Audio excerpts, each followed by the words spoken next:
Aujourd'hui, le Grenier Jeanne-Tony a le plaisir de recevoir Michel Joiret pour Le long chagrin de mes jardins de ville, paru cette année aux éditions Le Coudrier. Un entretien mené pour vous par la toujours aussi énigmatique Listeria Wallner, qui assurera également les lectures.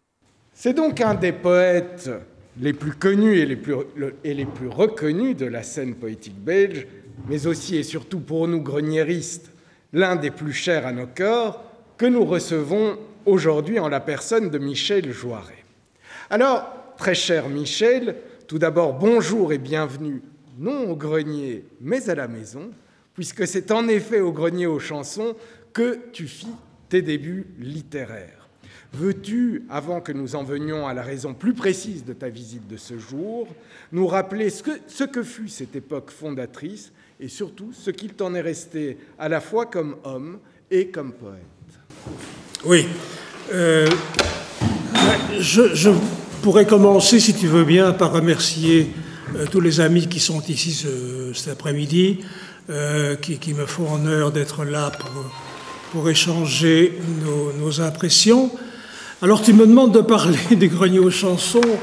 Il faudra que tu prévoies des sacs de couchage parce que j'en ai pour très longtemps, tu vois. Écoute, 1960, Jeanne-Tony, comédienne, occupe rue Marché au Pot un grenier absolument improbable. La sécurité n'existe pas, tu vois. Il y a toujours un monde fou dans ce grenier. Pourquoi? Parce qu'elle accueille tout à la fois les jeunes chanteurs, compositeurs en général, et elle accueille les poètes. Elle avait un agenda très bien marqué. Certains jours étaient réservés aux chanteurs, d'autres jours étaient réservés aux poètes. Et alors, il s'est passé quelque chose de particulier, c'est que nous avions, à l'époque, un lecteur, Alain Mignot. Et Alain Mignot, comédien, récitant, s'est toujours plié à toutes les circonstances. Je vais te donner un exemple, parce que je crois que, il faut parler d'un souvenir. Je me souviens d'un vendredi soir où Marcel Lecomte était parmi nous, au fond du grenier, en compagnie d'une charmante jeune fille. Et Jeanne-Tony devait l'interroger et lui disait « Marcel, c'est à toi, si tu peux me rejoindre ». Et puis, Marcel s'est détaché de sa compagne et a rejoint la scène avec ses poèmes. Et en arrivant sur les tréteaux, il a lâché son paquet de feuilles, tu vois. Donc, il y en avait partout, à la fois sur le plateau, dans la salle. Et puis, tout le monde à quatre pattes, Jeanne-Tony, Alain Mignot, moi, on ramassait les feuilles de Marcel. Et puis, quand on avait rassemblé les feuilles, Jeanne-Tony se tournait vers Alain Mignot et dit « Voilà, c'est pour toi, tu peux lire ». Instantanément, Alain lisait. Non seulement il lisait, mais il lisait bien, tu vois. Alors, qui a-t-on rencontré au Grenier aux chansons? Je crois que c'est ça qui vous intéresse. Je crois que c'est tout le monde.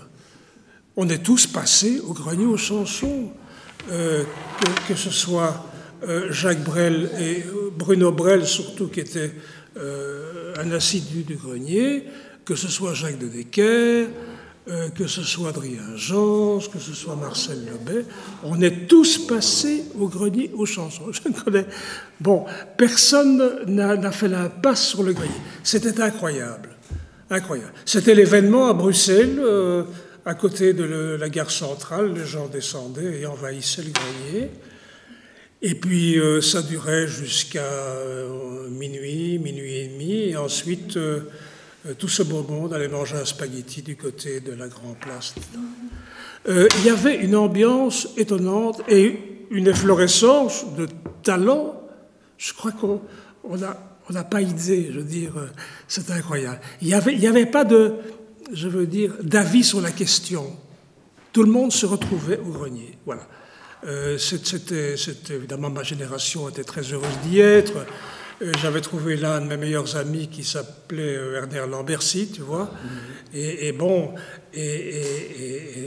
nous sommes vraiment bien amusés, entre panne d'électricité, panne de chauffage, cohue pour descendre l'incroyable escalier, enfin, je ne sais pas, il y aurait pu y avoir des morts, des blessés, mais non, ça ne s'est pas passé comme ça, mais c'était vraiment incroyable. Et ce grenier aux chansons a disparu quand Jeanne Tony a disparu elle-même. Alain Mignot a pensé reprendre le grenier, mais il ne l'a pas fait, pour des raisons que je peux comprendre. C'est un défi incroyable. Et voilà, le grenier de Jeanne est resté dans la mémoire de ceux qui l'ont fréquenté, mais évidemment, le temps a passé maintenant. Et parfois, les jeunes auteurs se demandent, mais qui fréquentait ce grenier? Je citerai pour les chanteurs Anne Gaëtan, bien sûr, Anne Gaëtan, et alors, rappelle-moi, Morane, qui était une grosse fille à l'époque, qui apprenait à chanter avec Claude Nougaro, et voilà. Et Jeanne Tony connaissait tout le monde, elle recevait tout le monde chez elle, elle avait une petite propriété dans les Ardennes, elle donnait des conseils bien simples, la tenue sur scène, et je crois que une génération de chanteurs, interprètes ou compositeurs, ou poètes, ils lui doivent beaucoup. Voilà. Parfait. Merci pour nous avoir rappelé ce que fut cette très belle époque. Et je voudrais attirer l'attention de notre public sur le fait que tu diriges, comme on le sait, la revue du non-dit et que celle-ci a consacré en avril 2021 un extraordinaire et très très beau numéro au grenier aux chansons de Jeanne Tony. Alors, mon cher Michel, j'ai dit que tu étais poète, et c'est pour cela qu'on te reçoit aujourd'hui, mais tu es aussi critique, essayiste, dramaturge, novelliste, revuiste et romancier. Et cette année, tu signes coup sur coup un roman, Stella Maris, et aux éditions M&O, et un recueil, Le long chagrin de mes jardins de ville, aux éditions Le Coudrier. Je voudrais savoir, pour commencer, quels sont les liens qu'il y a chez toi entre le poète et le romancier, et quels sont les rapports qui existent pour toi entre ce recueil et ce roman que tu sors presque en même temps. C'est une question que je me suis posée bien souvent. Pourquoi est-ce que je suis requis par la prose? Pourquoi je suis requis par la poésie? Et en fait, je me rends compte que je ne suis pas requis par... C'est quelque chose... L'écriture s'impose à moi.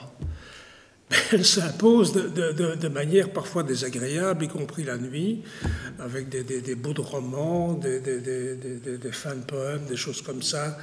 Ça m'ennuie très fort, je préférais qu'elle me laisse tranquille. Mais non, l'écriture vit tout le temps en moi. Elle me bouffe, littéralement. Et je ne sais jamais sous quelle forme elle va sortir. En fait, je ne sais pas. Mais ce que je sais, si on parle de la poésie par après, on pourra peut-être affiner un petit peu tout ça, mais je suppose que l'écriture est un ogre qui entre en toi et qui sort de manière diverse. Et par moments, je me dis, tiens, voilà, je suis au chapitre 15 de mon roman, je continue. Et puis je ne continue pas parce que je n'ai pas la suite. Mais par contre, j'ai un poème en suspens et le poème m'intéresse. Donc je laisse tomber mon roman, je prends le poème, tu vois. Et c'est un petit peu la même chose pour l'écriture dramatique également. Mais c'est tout à fait anarchique. Je voudrais bien qu'on m'explique un jour, clairement, d'autres confrères vont m'expliquer ça, ce qui fait qu'ils choisissent la prose ou ce qu'ils choisissent la poésie. Moi, je n'en sais rien. Alors, ces deux œuvres partagent cependant un certain nombre de thèmes ou d'items en commun. On a un lieu déterminé ou des villes déterminées, Ostende pour le cadre du roman, Bruxelles pour celui du recueil. On a de longs cheminements tant intérieurs qu'extérieurs. On a un même rapport au souvenir et à la mémoire. Et puis moi, ce qui m'a frappé, c'est ces figures de la mort et du père qui vont de pair, si j'ose dire. Je voudrais savoir pourquoi ces deux figures t'ont-elles paru fonctionner ensemble? Oui, mon père était ce qu'on appelle un peintre du dimanche. Qu'est-ce qu'un peintre du dimanche? C'est un peintre qui se retrouvait avec d'autres le dimanche, qui peignait un peu, qui buvait beaucoup aussi, et voilà, et qui rendait des tableaux enfin, je sais pas, leur valeur, effectivement, était très, très différente selon les peintres, selon leur motivation. Dans Le long chagrin de mes jardins de ville, j'ai repris effectivement un tableau de mon père qui avait représenté la place royale dans les années 30, une place royale sous la pluie, etc. Et je trouve qu'il y a, j'en ai des frissons, une atmosphère années 30 comme ça qui est tout à fait singulière, que je n'ai évidemment pas connue, je ne suis quand même pas connu dans les années 30, mais presque. Et je veux dire, c'est une atmosphère qui me parle. Alors, pourquoi la mort? Eh bien, parce que la mort, c'est comme le choix entre la prose et la poésie. On ne sait jamais comment elle te frappe, comment elle s'installe, mais tu la portes malgré tout. Tu la portes en fonction des décès autour de toi, de la surprise, du chagrin que cela te procure. Et alors, ce qui me passionne aussi, c'est de savoir comment, après la mort, il est possible de cautériser tout ça, d'assurer une prétendue guérison. Et puisque nous parlons ici de Le long chagrin de mes jardins de ville, je te dirais que c'est tout de même singulier que, effectivement, les gens que j'évoque parfois à travers ce livre ont disparu de ma vie. Mais je suppose qu'ils ne disparaissent pas, bien entendu, qu'ils reparaissent par le biais de l'écriture. Et parfois, puisque tu me poses la question sur mon père, je sais quand même pourquoi j'y suis attaché au-delà. C'est que mon père était un ami de Michel de Gelderode, qu'il fréquentait le théâtre amateur, que quand j'étais petit, on me flanquait dans une salle de spectacle, on m'asseyait par terre avec un jouet, je regardais les autres passer. J'étais frôlé par la grande cape de Michel de Gelderode, qui trouvait bon, j'étais impressionné.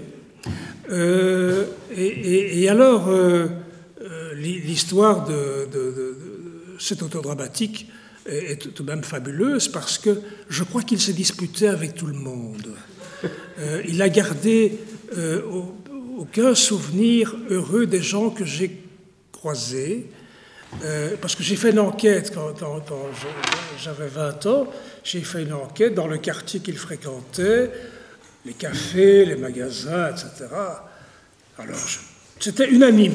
Gelderode, m'en parlez pas, horrible personnage, etc. Et un pharmacien qui m'a dit, moi j'ai brûlé toutes ces lettres. Voilà. Bon. Il s'est évidemment disputé avec mon père. Ils ont fait leur service militaire ensemble, et ils étaient 3 créateurs à l'armée. Ben, il se trouve que Gelderode, c'est le seul qui ait vraiment eu le talent que nous connaissons, les 2 autres pas.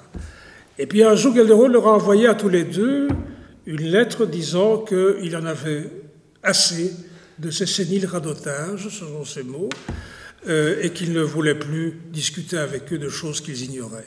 Voilà. Donc, la fureur des 2, je ne te dis pas, c'était épouvantable. Et ça s'est terminé comme ça. Et à la fin de la vie de mon père, je lui ai quand même demandé une chose. Je lui ai dit, écoute, tu vas tout de même m'écrire quelques souvenirs avec Gelderode. Et il a fait comme les autres. Mais si, je lui ai dit, tu vas faire un effort. Tu vas faire un effort pour moi qui m'intéresse. Et il l'a fait. Et donc, c'est ainsi que j'ai quand même quelques souvenirs qui sont très, très, très amusants sur Gelderode. Oui. Voilà pour mon père.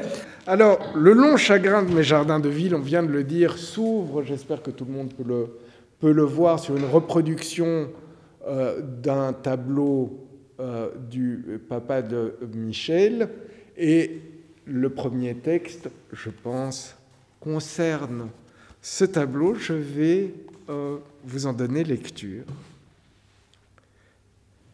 Bruxelles lâche en son parc de vieux enfants appelés à croître, et des hivers patriotiques, et des prières en petit paix, entre la Gueuse, les eaux bénites, où piquent les corneilles de Saint-Jacques sur Coudenberg, et maître Godefroy, sorti trempé du Moyen-Âge. Le peintre l'a croqué sous l'averse, accroché au bras lumineux d'un tram en maraude. Toile de ville où ne suis pas encore. De la matrice, on ne voit rien. On sent grossir, entre les clapotis du ventre, les mauvaises odeurs du temps. Dis-moi, c'est quoi les mauvaises odeurs du temps auxquelles tu fais référence là? Les mauvaises odeurs du temps, si tu veux, c'est un ressenti qui ne dure pas toute la vie, effectivement.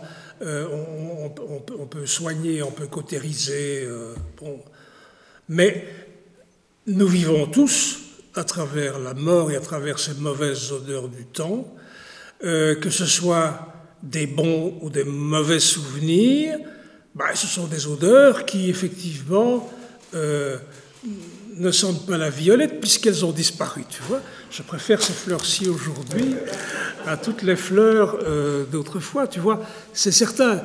Et je crois que nous traînons ces odeurs en nous et malgré nous. Et pour y échapper, ça c'est plutôt le sujet de mon roman Stella Maris, tu vois. Pour y échapper, que faire? Que faire sinon retrouver, mais rapidement, ce qui est important dans la vie que nous avons bâtie. Qu'est-ce qui est important? Voilà. Et si on parvient à désigner ce qui nous fait vivre, ce qui nous maintient dans cet état, et si nous avons cette envie de faire durer cet état, nous avons donc intérêt à souscrire pleinement aux choses qui nous sont offertes quand même, tu vois. Alors, avec le long chagrin de mes jardins de ville, en fait, tu nous proposes ce qui m'a semblé, moi, être une ballade. Moi, je suis un citadin, je suis né à Bruxelles, mais je veux dire profondément né à Bruxelles. Je n'ai que rarement quitté Bruxelles. Et toutes les pierres autour de la Grande Place, le grenier aux chansons, tu en parlais, tout ça, ça me parle tout le temps. Je veux dire, non seulement j'habite à Bruxelles, mais Bruxelles m'habite. Ça, c'est clair. Et donc, quand j'écris, forcément que je vais retrouver ma patrie d'écriture et ma patrie personnelle, je veux dire, tu vois. Maintenant, ce n'est pas original, ce que je te dis, parce que je me souviens de mes amis Jacques Riquillon, Werner Lambercy, quand on se baladait sur la Grande Place au centre de Bruxelles, ils me disaient la même chose, tu sais. Il me disait que Riquillon me dit, moi j'ai envie de mordre les pierres de Bruxelles. C'était sa façon, lui, de dire que lui aussi se trouvait dans une poésie qui était celle de la ville. Et bon, évidemment, les gens qui vivent dans le Brabant wallon, la province de Liège, etc., peuvent se dire, mais quelle idée, enfin, quelle idée, Bruxelles, ça sent mauvais, il y a du trafic intense, ce n'est pas agréable, etc. J'y suis pour rien, je veux dire que je ne peux pas vivre ailleurs, tu vois. Vivre ma vie, c'est ici que ça se passe, et je suis forcément dépaysé quand on m'installe quelque part en Belgique, dans un endroit qui n'est pas Bruxelles. Je suis dépaysé, bizarrement, et stupidement d'ailleurs, parce que je me dis, il paraît que les gens intelligents s'adaptent, tu vois, et moi je ne m'adapte pas du tout. Comte Jean d'Egmont, qui se souvient de vous sinon le jardin dont peu savent que vous lui prêtez titre et nom? Un jeune homme mollit le toit d'un acacia de Constantinople et les 2 chênes de Turner. Il y fait couche et tire à lui sa couverture, que vous lui prêtez titre et nom de chèvrefeuille, sans même savoir que votre jeune tête a rougi au pied des billots, sur les pierres de la Grande Place. Comte Jean d'Egmont, entre la rue Hollen et la rue du Grand Cerf, entre le roulement des tambours espagnols et le battement régulier de la pluie sur la vitre du temps, alors que se noyait le panier plein de viornes, de cornouillers, de syringas, que de petites porteuses d'eau tentaient de vivre. Comte Jean d'Egmont, vous souvenez-vous, lorsque vous passiez ainsi longtemps avec Dieu sait quel maître mort qui nous intimait l'ordre de naître et de vieillir, avec le sac au dos de notre imaginaire, et vous qui transgressiez la loi des Castillans et dressiez les gueux à mordre la couronne maudite. Ah oui, comte de mon enfance, et petit parc de petits pas et de rêves à si large foulée.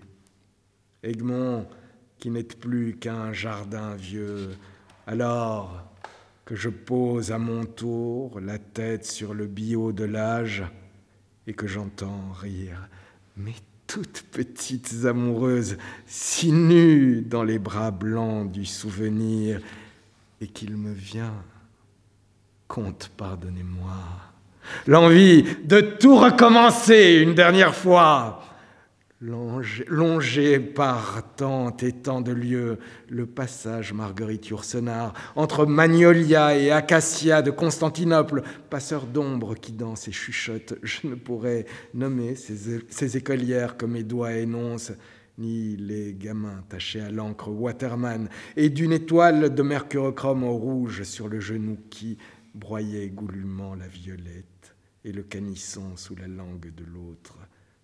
Nous étions, monsieur le comte, les sentinelles les plus sûres de vos mâts d'hiver. Ensuite, ce que je me suis demandé, c'est pourquoi est-ce que ce personnage a plutôt retenu ton attention pour un texte, plutôt que Godefroy de Bouillon, que tu as cité, ou tel autre personnage emblématique de Bruxelles. Visiblement, je n'aurais pas traversé le théâtre de Gelderode pour rien. Je veux dire que le XVIe siècle espagnol est tout puissant et tout vivant, enfin, dans mon esprit. Je pense très souvent au personnage, un personnage que j'adore, Till Eulenspiegel, tu vois. Et ben, je me dis que Charles de Coster a éprouvé certainement les mêmes choses. Par rapport, disons que l'histoire que nous avons subie, que nous avons vécue, si tu veux, elle s'est transformée avec le temps. Je crois que et elle a rejoint l'imaginaire. Et donc, quand je me promène dans Bruxelles, j'ai le sentiment d'être requis à la fois par l'imaginaire et par l'histoire, et que les deux se superposent. Une fois c'est l'imaginaire qui prend le dessus, une fois c'est l'histoire. Mais il n'y a pas dissociation. Et je crois qu'un personnage comme Eulenspiegel, je crois qu'on n'en parle pas assez, mais en fait, il est tellement belge. Tu vois, ça continue de me fasciner. Un livre qui m'a beaucoup impressionné, c'est la publication de Roger Avermaet, La nouvelle histoire de Belgique.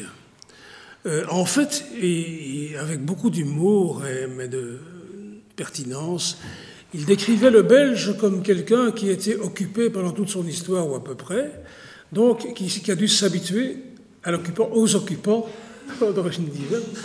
Et alors, Avermaet prétendait, c'est un historien, il prétendait que, à force d'être occupé, le Belge avait adopté une attitude singulière, à la fois faite de soumission, dans genre, est-ce que vous avez encore du pain? Voilà, soumission, ou bien alors l'ironie parfois féroce, tu vois. Et je crois qu'il n'avait pas tort. En fait, le Belge s'exprime comme ça, de cette manière-là. Et cette soumission, on la retrouve encore maintenant. Et dans un article, j'ai fait la relation, si tu veux, entre cette soumission et l'épisode du faux soir pendant la guerre, qui m'impressionne énormément. En fait, c'est une baffe monumentale, le faux soir est une baffe monumentale à l'occupant, à Hitler, etc. Et bon, malheureusement, ça s'est mal terminé, puisque tous ces journalistes ont été exécutés. Mais je veux dire, c'est tout de même le destin de Eulenspiegel qui se poursuit là, et qui a une certaine logique, je trouve. Alors, cette balade se fait tout au long des saisons. Cette balade, elle est pleine de végétaux. Je vais vous en citer quelques-uns. Où rose, thuya, bouillie, hortensia, fougère, lilas, glycine, groseille, mûre, marguerite, glaïeul, avoine, chèvrefeuille, viorne, cornouiller, magnolia, bruyère, etc. Je vous en passe. Les motifs végétaux sont donc très présents et ta balade est ce que l'on pourrait appeler une promenade plantée.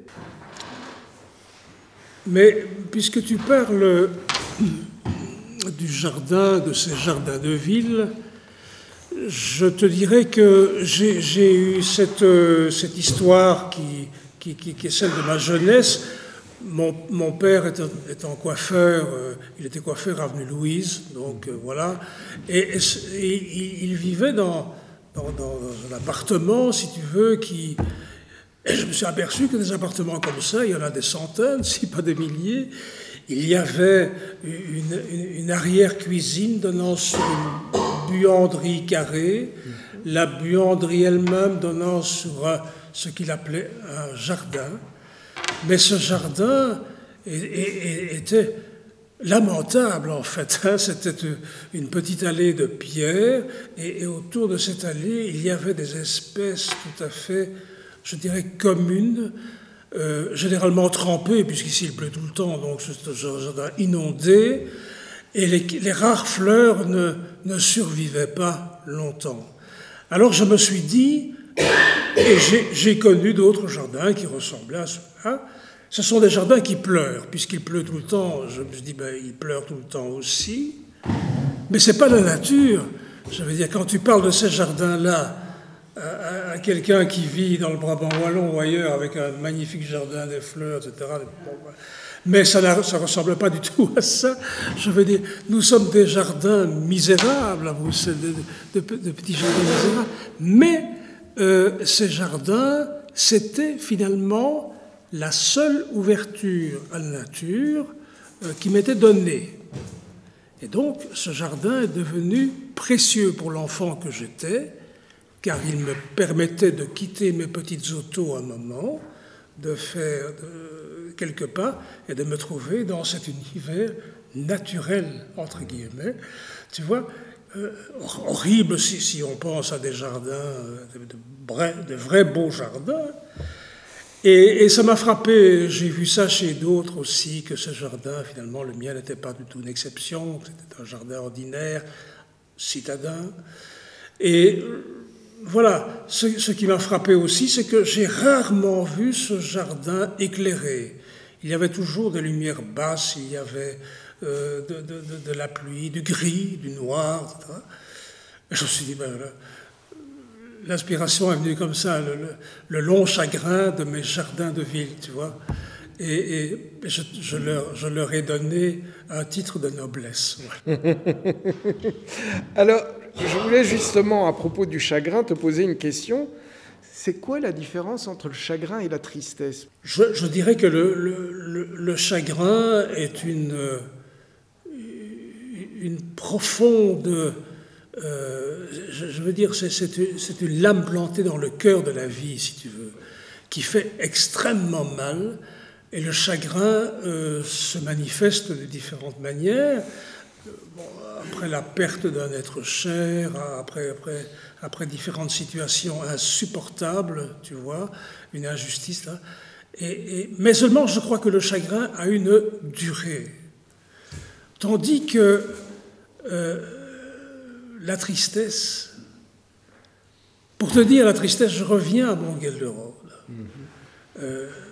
Je crois que c'est dans L'homme sous l'uniforme. Il prend le train et il voit des soldats en face de lui dans le wagon et il se met à leur parler. Tout le monde rit, raconte des blagues, etc. Et ce sont des blagues au degré zéro, bien entendu. Et il y a un moment, au bout de sa nouvelle, il dit, et brusquement, je m'arrêtais de rire. Et la ligne suivante, parce que je n'étais pas gai. Tu vois ? Et je crois que la tristesse, c'est peut-être ça. C'est cette espèce d'incomplétude que l'on a au fond de soi, quoi qu'on fasse, quoi qu'on vive et quoi qu'on dise. On peut être infiniment heureux avec cette tristesse qui vient de naissance et qui à la mort. Pour commencer, comment maîtriser le temps qui passe? Moi, j'ai beau me dire que je sors du grenier aux chansons, je n'y sors pas du tout. C'est le passé, tu vois. Et ça, c'est la tristesse que je porte en moi. Le chagrin est peut-être plus spectaculaire aussi, et certainement plus attaché à un événement particulier, je crois. Alors, tu as parlé d'incomplétude à l'instant, et il y a, c'est pas tout à fait de l'incomplétude, mais enfin, il y a deux grands absents dans ce recueil. C'est la figure de ta mère, et c'est le fait qu'aucun des cimetières dont il est parlé ne m'a semblé être nommé. Ce n'est pas les cimetières qui manquent à Bruxelles. Et je me suis demandé si tu pouvais nous expliquer le sens de ces absences et de ces silences. Mais avant, je vais vous lire un texte qui s'appelle « Pelouse du silence ». Pelouse du silence, occupée. Le ronflement d'un feu secret seul anime les assoupis. On joue les airs qu'on veut. Ici ne bouge d'un petit vent que les sociétaires d'un théâtre d'ombre, à une foulée du blaisement des portes, du crachat des moteurs, à 2 pas du jardin du silence, les taupinières rares où se défèquent nos produits. Oui, alors le cimetière est un endroit peu fréquentable pour moi, donc je l'élimine d'office dans mes pensées, si tu veux. Je ne suis jamais retourné sur la tombe de mes parents parce que je ne trouve pas ce que je cherche. En fait, ce que je cherche est en moi et n'est pas devant moi. Donc voilà, je suis donc bloqué par cette idée de cimetière et je n'en parle pas non plus dans ma poésie. Quant à la présence du père, et pourquoi pas la mère, parce que c'est finalement mon père qui a agité, si tu veux, le mécanisme de ce que je suis aujourd'hui. Il l'a fait malgré lui, à contrario parfois, mais il l'a fait, tu vois. Ma mère, elle, ne comprenait pas très bien pourquoi le garçon qu'elle élevait était en train d'écrire des trucs et des machins. C'est quoi? Ce sont des poèmes, maman? Des poèmes, oui. Bon. Elle ne comprenait pas très bien, et quand elle parlait de moi, de mes frasques, elle me disait « Oh, Michel, quand même ». Et avec désolation, tu vois. Elle pleurait souvent, pour tout, pour qui j'étais, pour sa situation à elle, elle pleurait tout le temps. Et donc, malgré la tendresse qui me relie à ma mère, évidemment, qui est primordiale, je crois que c'est mon père qui a enclenché ce mécanisme en me faisant connaître le théâtre d'abord, en me parlant de ce dont il me parlait. C'est pour ça que j'en parle. Et quand évidemment j'ai vu ces tableaux, ces tableaux me parlent évidemment, me parlent plus qu'une photographie, tu vois, parce que ce sont des tableaux qui traversent le temps, et quelqu'un qui a beaucoup plus de compétences que moi au niveau artistique me disait, mais ce sont de très beaux tableaux, mais ce n'était pas ça son objectif. Lui, c'était le peintre du dimanche. Et le dimanche, on envoyait d'autres des peintres, on échangeait avec eux, on buvait beaucoup avec eux, on s'amusait bien, et on rentrait avec son tableau, fini ou pas fini, etc. Mais ça s'arrêtait là. Pas question d'exposer, d'avoir des ambitions, rien. Et quelque part, je trouvais ça assez sympathique tout de même. Pas le manque d'ambition, parce que je crois que mon père plaçait ses ambitions ailleurs.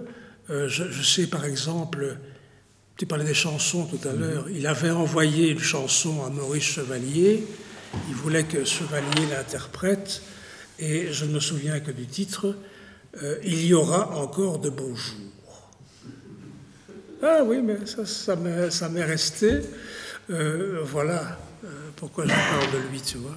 Toi, l'endormi, la peine existait qu'on éveille en sautant à cloche-pied de l'enfance à l'enfance, de la place royale où hennit la monture de Godefroy au bassin sec du Mont des Arts, entre les coques de béton où sans sommeil les livres vieux. Vois comme je me griffonne où tu as peint, loin de ces huiles mélangées qui me barbouillent la peau du temps. Il y a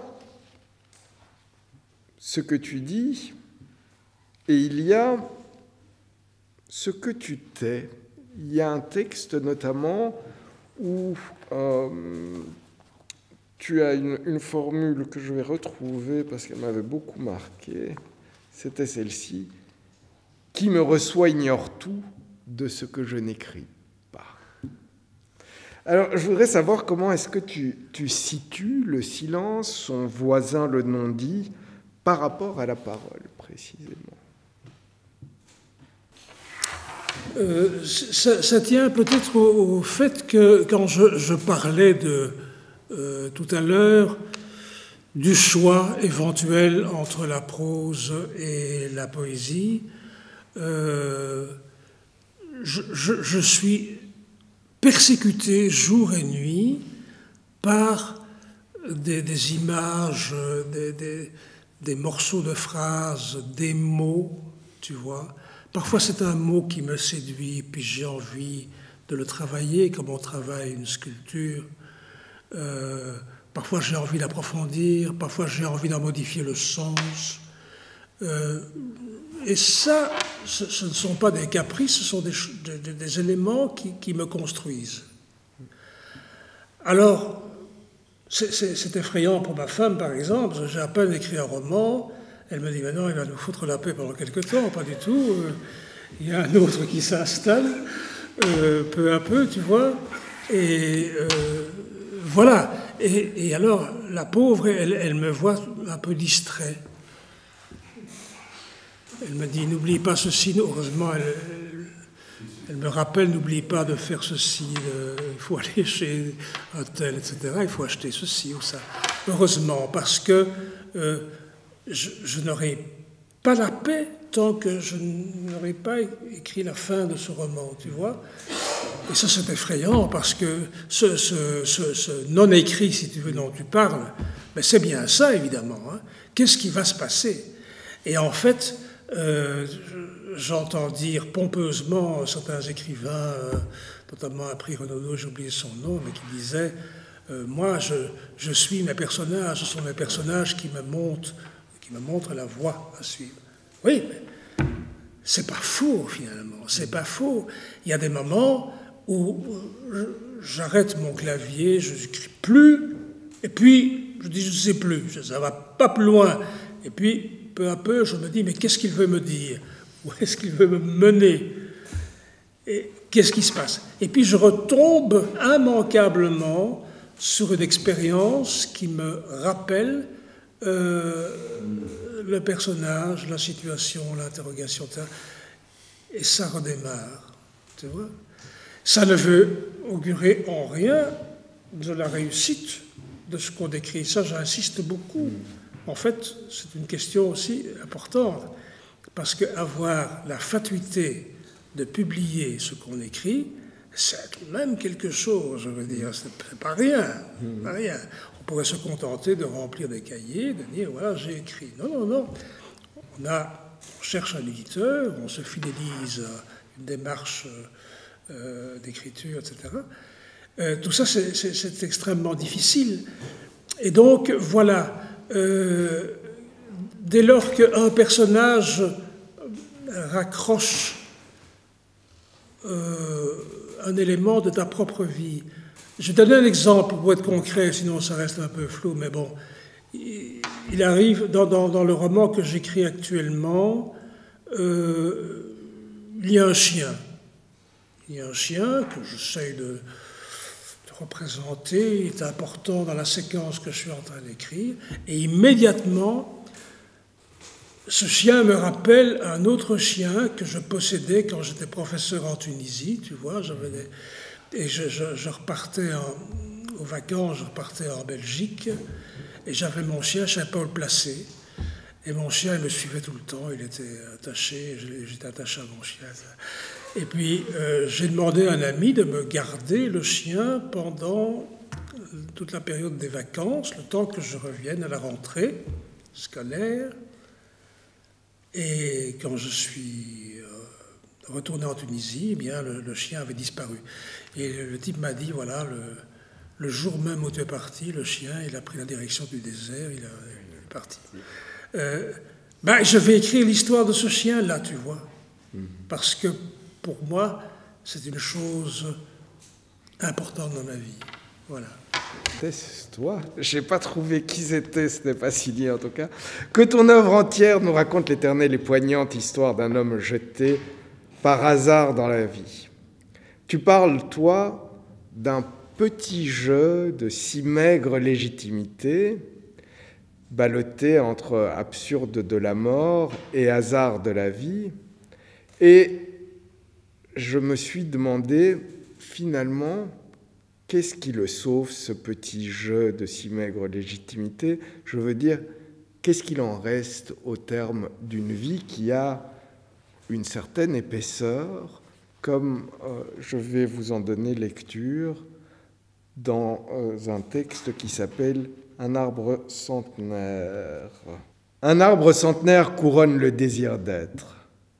Il vit plus haut que moi qui piétine une horloge indocile, qui crapahute dans des mouilles de feuilles et de femmes, dans des mouillures de feuilles et de femmes qui piquent la honte au fil de soie. Un arbre rassasié de pourriture noble et de pluie lourde.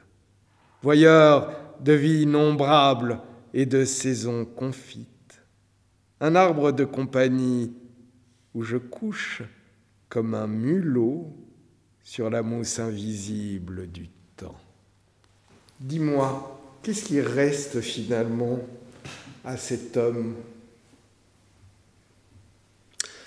Mais constamment, tous les jours, sans doute, je me dis, mais quel est ce miracle de ma vie pendant tout ce temps, qu'ai-je fait, etc. Et puis, il faut se dire que je suis quand même né à une époque singulière, à la fin de la guerre, d'une part, donc j'ai des images de guerre en moi, même si j'étais très très jeune, de fortes images de guerre. Et il se trouve que, comme tous les gamins, j'ai demandé à ma mère très tôt comment tu m'as fait, qu'est-ce que je fais ici, voilà, je ne comprends pas très bien, etc. Et évidemment, ce n'était pas l'époque, il ne fallait pas demander ça à ses parents, c'était pas dans le contexte, etc. Mais j'ai appris pourquoi je suis né, et ça m'a fait bien rire, et quelque part j'y pense souvent. En fait, au-dessus de l'avenue Louise, dans les années 42, il y avait des combats. Les avions, dans le ciel, si tu veux, ils se tapaient dessus, et ça faisait un bruit infernal. Et je suis né parce que ma mère a eu peur de ces combats aériens, si tu veux. Elle s'est jetée dans les bras de mon père à ce moment-là. Elle m'a dit, voilà comment tu es né. Bon, comment faire avec ça? Mon Dieu, c'est quand même très embêtant. J'ai appris, disons, ça m'amuse beaucoup, mais ça ne résout pas mon problème. Je veux dire, c'est tout de même étrange d'avoir été là. Et quand mes enfants aujourd'hui me parlent d'une inquiétude par rapport à une guerre éventuelle, je leur dis arrête, je connais, je peux t'en parler, ça va se passer comme ça, c'est vraiment pas drôle. Et alors, je n'ai pas envie, si tu veux, à la fin de ma vie, de voir se dérouler des images de guerre que j'ai bien connues autrefois. Donc, si tu veux, pour répondre à la question, je crois que cette incertitude absolue que j'ai depuis la naissance en me disant « mais qu'est-ce que je fais ici? Pourquoi? Quels seront mes projets ?» La seule chose qui m'a réconcilié avec le projet, le goût de vivre plus loin et plus longtemps, c'est l'écriture, évidemment. Alors, puisque tu nous parlais du moment de ta conception, je vais vous lire un texte qui, je crois, s'y rapporte d'une certaine manière. « Je ne sais de quelle odeur d'huile se parfumait la laine de mon père. De quelle voix lointaine il reprenait paroles et chants. Il devait bien y avoir un train pour son errance, un jet de vapeur gai pour son café d'éveil, un oisillon de plus dans la volière, et, sur la table où rien ne fume, un hareng cuit au fond de la poêle sonore. Un filet d'eau plus riant que le fou rire des gouttières, et peut-être, dans l'arrière-cuisine, où ma mère allumait ses 20 ans, comme une eau de vie plus forte que tout, une envie de me faire. Si la vie est absurde, il y a quand même une chose qui fait sens, c'est l'amour et l'amitié, non? Ah, complètement. Complètement. C'est indissociable du bonheur, je veux dire. C'est un mot qui fait peur à tout le monde, je ne sais pas pourquoi, mais le bonheur existe. Essentiellement par l'amour et par l'amitié, tu viens de le dire. Et ça, c'est un socle qui ne bouge pas. On peut avancer, le socle est toujours là, et une référence de tous les jours. On peut épuiser quand on a besoin d'épuiser, tu vois, et ça c'est très important. le problème n'est pas là. Je me souviens toujours de ma rencontre, parce que j'avais un ami qui a disparu trop tôt, c'est Jean Munot. Et Jean Munot me disait un jour, dans son appartement de West End, il me disait « Mais regarde les vivres ». Et il ajoutait « Mais comment font-ils pour faire ce qu'ils font ?» J'en suis un peu là aussi. C'est tellement bizarre la façon de vivre des gens, c'est tellement bizarre la répétition de leurs mouvements, de leurs pensées, de leurs difficultés de s'exprimer. Mais ça, on a répondu peut-être par Habermas, qui parlait justement de la soumission des Belges. C'est peut-être ça. Mais c'est curieux, c'est curieux. Et le peu de place que les gens réservent dans leur quotidien à l'improvisation et à l'imaginaire. En fait, il n'y a pas beaucoup de place. Je me rends compte que je dois me surveiller quand je parle à quelqu'un qui n'appartient pas à ma famille de littérature, si tu veux. Je dois faire attention parce que j'ai des mots blessants, sans vouloir le faire. J'ai une ironie qui n'est peut-être pas bien fondée, des gens qui ne comprennent pas. Et dès lors que les gens ne comprennent pas ce que tu veux leur signifier, ils pensent qu'ils sont agressés, tu vois. Et alors voilà, d'où certains silences, évidemment, qui s'imposent devant certains gens. Alors, il est d'autres gens et qui sont des amis avec lesquels tu parles, puisque nous avons le plaisir de l'avoir ici parmi nous.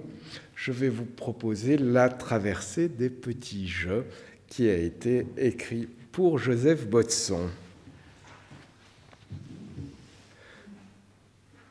Je me suis perdu de vue, je me suis trompé de temps, de rue, je me suis dépouillé de l'autre et puis oublié sans mémoire des petits mois, sans gris-gris au fond des poches, sans la moindre chemise pour habiller l'estime de soi, sans le bruit des vers sur le plateau des jours, sans rien qui vaille une ligne de plus, sans même avoir décollé les lèvres au goulot d'une idée. Je me suis perdu dans l'énigme du geste posé, du mot rongé sous l'oxygène du masque, c'est-à-dire rien. Je ne me suis pas aimé un seul instant, loué dans une maison de plaisance inoccupée, quitté par les femmes et les odeurs de femmes, privé d'entrechats galants comme de sucre au bout des lèvres. Nul ne disais-je, nul ne disais-tu. Nul ne soufflait au trou des portes « Reviens » et nul ne répondait en moi à la question que nul ne me posait. J'étais un fond de gorge blanche aux salives déserrantes.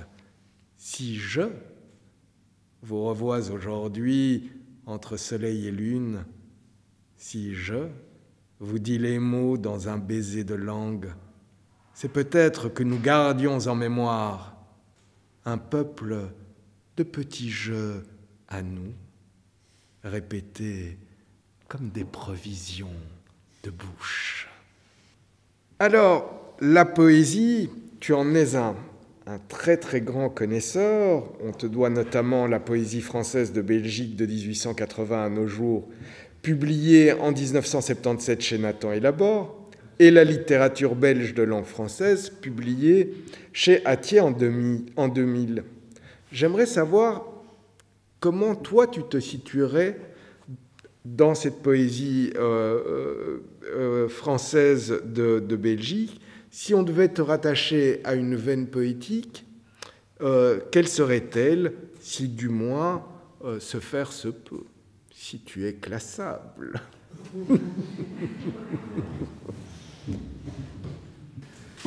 C'est une question assez compliquée, je crois, parce que en fait, je serais forcé de te parler de ma formidable incursion dans l'univers des surréalistes, d'abord, qui m'a évidemment très impressionné, et qui m'a fait rire, qui m'a plu. En fait, j'aime un mouvement qui soit un temps soit peu inconvenant, tu vois ce que je veux dire? Et donc le surréalisme m'a apporté beaucoup, un sentiment de liberté aussi. Et la fatuité des modes. Je me souviens, finalement, c'est vrai qu'à 80 ballets, tu peux voir passer des modes d'écriture, si tu veux. Il y a quand même une mode, de toute façon, assez étonnante, c'est quand, brusquement, dans le monde littéraire, on s'est dit que arrêtons de rimer. C'est idiot, c'est vieux, ça ne sert à rien, la musique c'est autre chose, vous êtes has-been, c'est fini, terminé. Bon. Donc on ne pouvait plus rimer, donc il fallait faire autre chose. Et puis on a vu apparaître des poètes, je ne vais pas citer de nom bien sûr, mais des poètes qui écrivaient des livres avec une occupation de la page personnelle. Je ne sais pas si tu te souviens de ça, mais 3 vers à droite et puis un peu en bas à gauche la suite, au centre. Voilà. Et puis je me suis penché, parce que j'ai toujours été intéressé par la poésie, donc je me suis penché longtemps. Et puis je dis, je ne comprends pas. Qu'est-ce qui se passe? Je ne comprends pas. Il y a quelque chose qui m'échappe. Mais je ne suis pas assez malin pour comprendre. Eh bien, le type se fout de moi. Ce n'est pas possible autrement. Et voilà. Et donc, il y a eu cette période-là, si tu veux, dans l'histoire. Et puis maintenant, je crois qu'on vit une fort bonne période où il est acquis qu'on peut se permettre un peu tout. La rime, l'absence de rime, la disposition typographique originale, etc. Tout ça me réjouit. Je suis vraiment content. Je parlais il y a quelques jours encore des petites fables destinées au néant de Carino Bucciarelli, que je trouve un livre absolument merveilleux. Et je me suis dit, voilà, ça c'est la fable. Ça c'est nouveau. Quelqu'un qui s'exprime par fable. Et des fables qui seraient représentatives d'un choix pédagogique incroyable. Parce que je suis certain, par exemple, tu peux proposer une petite fable à une classe de rhétorique, si tu veux, ben, ils en feront quelque chose de merveilleux, parce que ça va leur parler. À 17-18 ans, ça parle. Donc, il y a maintenant toutes sortes de poétiques différentes, et qui ne se contrarient pas nécessairement, tu vois. La seule chose qui dérange, je crois, mais je vois ça avec le conseil d'administration de la Maison des écrivains, la seule chose qui dérange les gens, et je ne sais toujours pas pourquoi, c'est quand on parle du bonheur. Comme si la poésie devait nécessairement être compassée, triste, névrosée, etc. etc. Le bonheur, c'est, tu vois, un sourire au coin des lèvres, qu'est-ce qui va nous sortir, tu vois. Et ça me dérange un peu parce que, effectivement, et je ne vais pas citer de nom non plus, mais je connais 2 ou 3 poètes qui parlent bien du bonheur dans leur poésie et qui simplement parlent de leur propre expérience, de leur propre vie à travers les mots. Et je trouve ça très beau aussi, tu vois. Eh bien, nous arrivons au terme de cet entretien. Je voulais savoir, tu écris quelque part que la peinture n'est jamais sèche. Je voulais savoir si on pouvait également dire que le poème n'était jamais écrit ou fini. Ah oui, tout à fait. C'est même pire que ça, parce que le poème est à peine écrit, si tu veux. Eh bien, voilà que tu es requis, tu es harcelé par d'autres mots qui te viennent, je ne sais pas à quel moment de la journée, mais ça te vient, ça s'imprime en toi, et tu as beau dire, mais foutez-moi la paix, laissez-moi respirer un petit peu tout de même. Non, il n'y a pas moyen, il n'y a pas moyen. Je suis c'est Thierry Pierre Clément qui dit, mais tu es un fou d'écriture. C'est vrai, je suis un fou d'écriture. Je ne sais pas faire autrement, tu vois. Et parfois, j'aimerais. Voilà. Eh bien, Michel Joiret, merci beaucoup de nous avoir rendu visite. Tu sais que tu es au grenier chez toi, le premier d'entre nous, si j'ose dire. Merci encore. Mais c'est moi qui te remercie pour ton accueil et votre longue patience. Merci.